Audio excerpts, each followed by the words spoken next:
For today's video, dito po tayo ng ating ulam sa hapunan. Lagyan tayo ng luya, lagyan natin ng bawang, lagyan natin itong isdang banak, lagyan pa natin iba ating aromatics,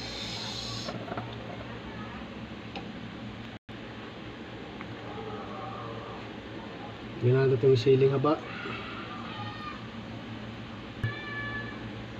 onion leeks, lagyan tayo ng asin,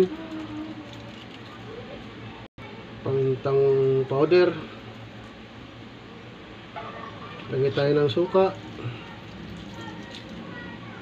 kunting tubig. Lutuin na natin ng mga 20 minutes. After ng 20 minutes, tignan natin. Ating tikman. May kulang pa ating pampalasa. Paglalagay tayo ng magic sarap. Ito na ang ating paksaw na isdang banak or balana.